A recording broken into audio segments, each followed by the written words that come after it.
bonsoir et merci de nous suivre pour cette nouvelle émission J-1 qui sera pour cette semaine un J-2 puisque ce dimanche les Black Panthers partiront à la conquête de l'Europe.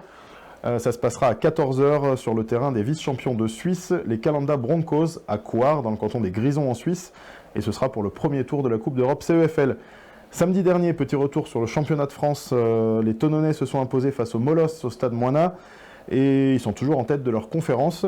On regarde tout de suite, avant de parler de la Coupe d'Europe avec Larry Legault tout à l'heure, les réactions d'après-match à l'espace VIP que j'ai pu récupérer juste après le coup de sifflet final.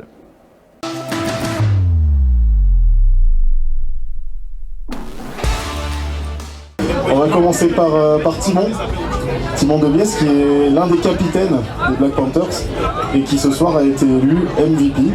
Donc Timon, vous pouvez l'applaudir, vous avez le droit. Hein.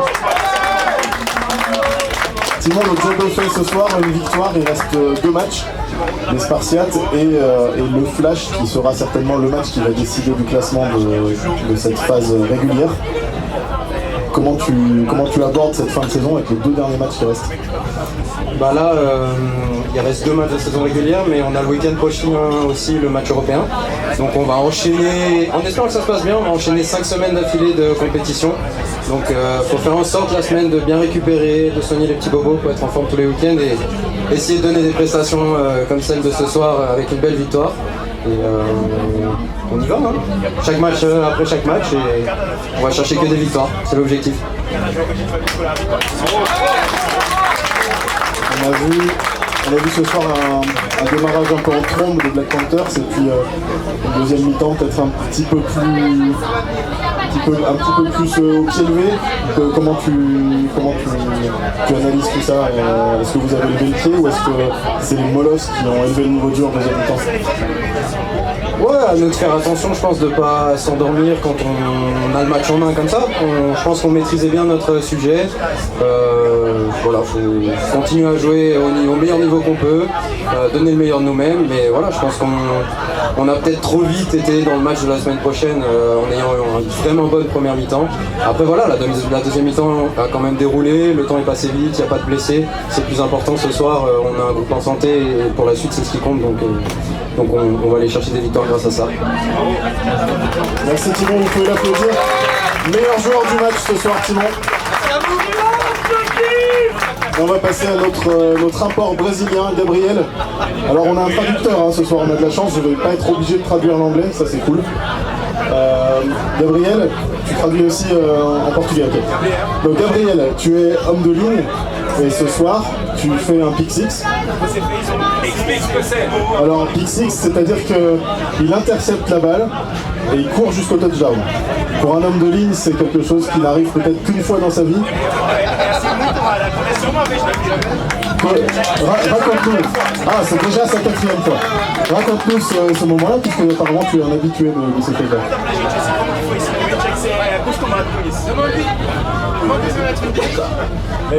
Primeiramente, bonsoir. Então. Não parlez français, não parlez français. Hoje era um jogo de muita comemoração, porque é aniversário do time, então na hora a gente não pensa muito em muita coisa, a gente tenta só fazer o que o treinador manda. Acabei sendo feliz, consegui pegar a bola e fazer o touchdown. Alors tout d'abord aujourd'hui c'est un soir de fête parce qu'il y a l'anniversaire du club et quand on est sur le terrain généralement on ne pense pas à beaucoup de choses, on fait ce que le coach nous dit et j'ai juste pris la balle et j'ai couru avec et j'ai mis le touchdown. Voilà. Au moins c'est clair, c'est simple. Alors, un peu la même question que Timon, maintenant tu l'as dit, c'est un soir de fête, mais on va déjà penser à la suite. Il reste encore deux matchs très importants pour le championnat de France.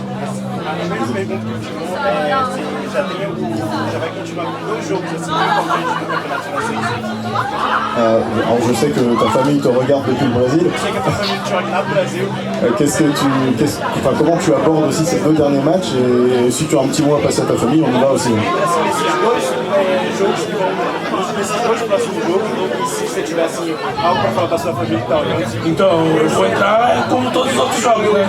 Cada jogo é um degrau, você tentando evoluir, tentando fazer o time jogar melhor e poder entrosar mais com o nosso time e acabar sendo campeão, porque é por isso que eu vim pra cá, pra ser campeão. Alors, du coup, il a dit qu'il aborde chaque match en fait comme une marche en fait. On va gravir les marches et il a dit que l'objectif c'est d'être champion. Il est venu ici pour être champion, donc c'est l'objectif qu'il a.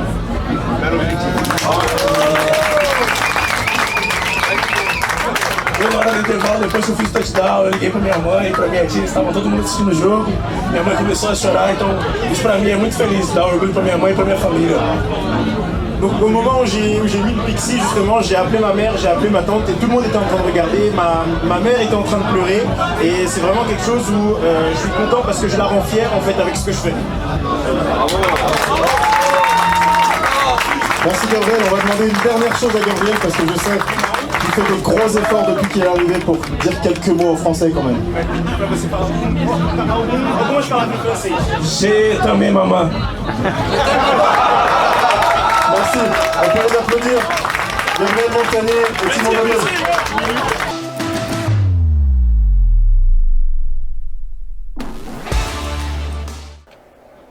Notre invité ce soir, une personne qui connaît très bien les Black Panthers puisqu'il en est le head coach, mais qui connaît aussi très bien le championnat suisse et donc les Carolina Broncos puisqu'il a entraîné les Geneva Seahawks.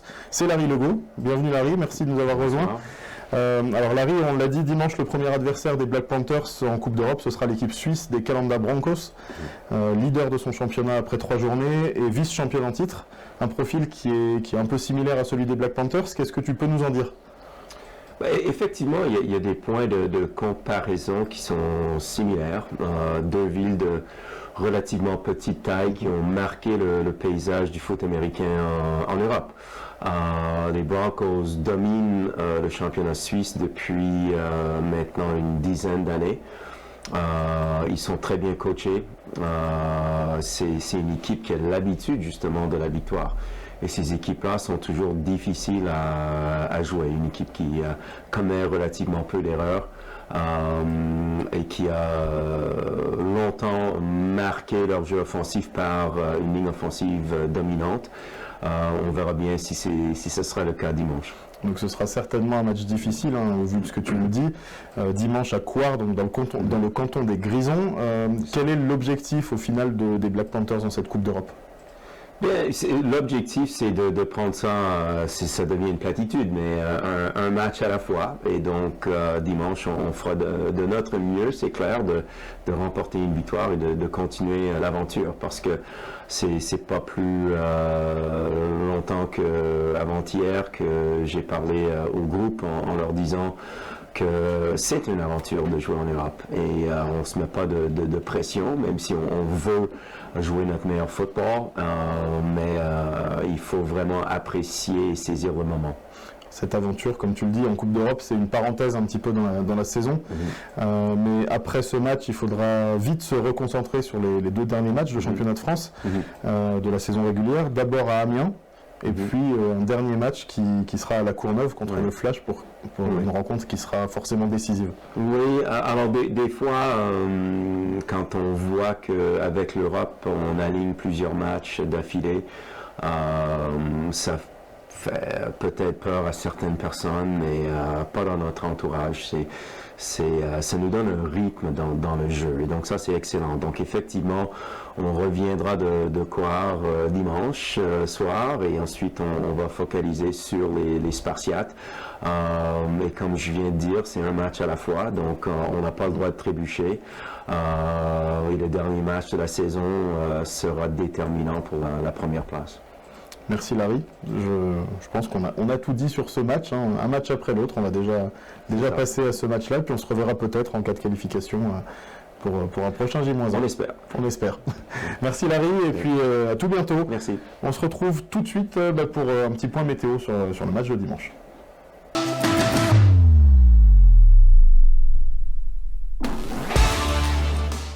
Un petit point météo pour ce qui nous attend dimanche. Donc au coup d'envoi, le soleil devrait percer un petit peu les nuages qui seront tout de même bien présents tout au long de la journée.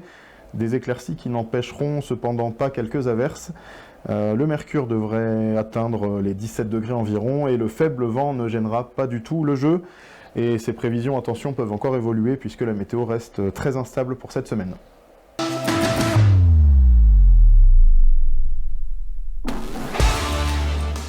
Le coup d'envoi du match sera donné dimanche à 14h à Coire et si vous ne pouvez pas vous y rendre, il va falloir surveiller les réseaux sociaux des Black Panthers et www.pantherstv.tv.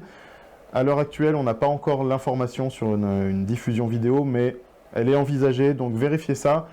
Et dans tous les cas, on trouvera une solution si cette diffusion n'a pas lieu. On se retrouve tout bientôt pour le prochain J-1 en espérant une victoire des Black Panthers en Coupe d'Europe. À tout bientôt.